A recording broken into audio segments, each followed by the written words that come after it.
222. And they ask you about menstruation.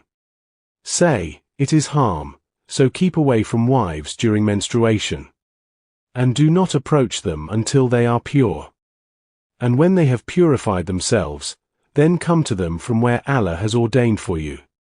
Indeed, Allah loves those who are constantly repentant and loves those who purify themselves. Explanation. 1. Menstruation and purity. Menstruation is described as a natural state involving physical discomfort, and marital relations during this time are prohibited to ensure the wife's comfort and health. This prohibition applies strictly to sexual intercourse, while other forms of affection and companionship remain permissible. 2. Purification process. After menstruation ends, a woman must perform ghusl, ritual purification, before resuming marital relations. Shia jurisprudence outlines specific rulings on when and how this purification should be observed. 3. Spiritual and physical purity. The verse links physical purification to spiritual cleanliness, as Allah loves those who strive for both. Repentance and maintaining inner and outer purity are very important. Verse 223. Your wives are a place of sowing seed for you, so come to your place of cultivation however you wish and put forth for yourselves. And fear Allah and know that you will meet Him. And give good tidings to the believers. Explanation. 1. Marital relations. The metaphor of wives as a place of sowing seed emphasizes the sanctity of marital relations, focusing on procreation and the mutual fulfillment of rights. This verse permits intimacy in various permissible ways, provided both partners consent and it aligns with Islamic ethics. 2. Righteous intentions. Marital relations should not only fulfill physical needs but also strengthen the spiritual bond between spouses and contribute to a righteous family environment. 3. Accountability to Allah. The verse reminds believers to conduct their marital life with piety and awareness of their eventual return to Allah. Verse 224.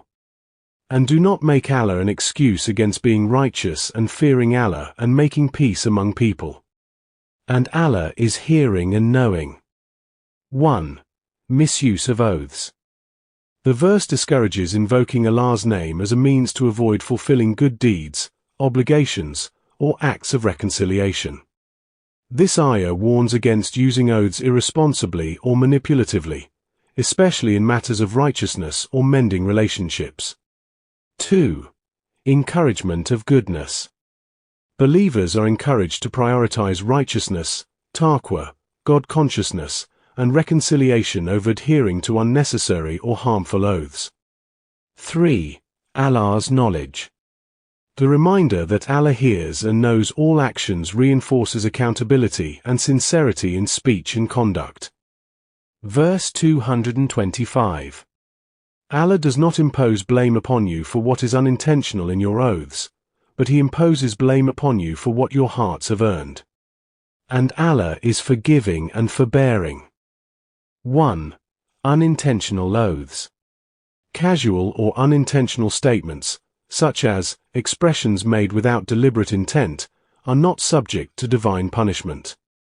Only deliberate, intentional oaths with significant implications require accountability. 2. Emphasis on intentions. The verse highlights that Allah judges actions based on their underlying intentions, emphasizing sincerity in one's commitments. 3. Allah's mercy. The attributes of forgiveness and forbearance, Al-Ghafur and Al-Halim, reassure believers that Allah overlooks minor errors and unintentional mistakes. Verse 226. For those who swear not to have sexual relations with their wives is a waiting time of 4 months.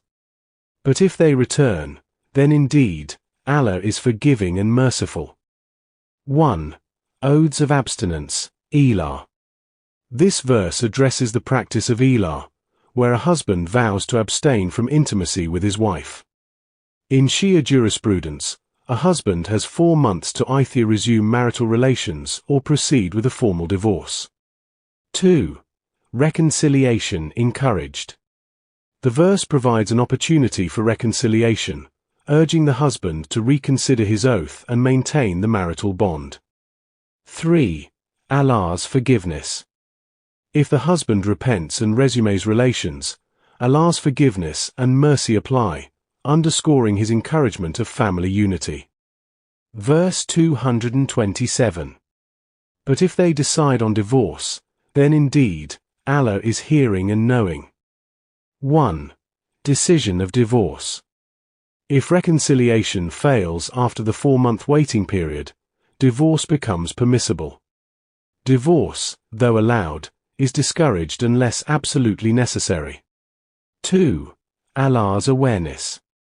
The mention of Allah's hearing and knowledge reminds both parties to act justly and responsibly during this sensitive process.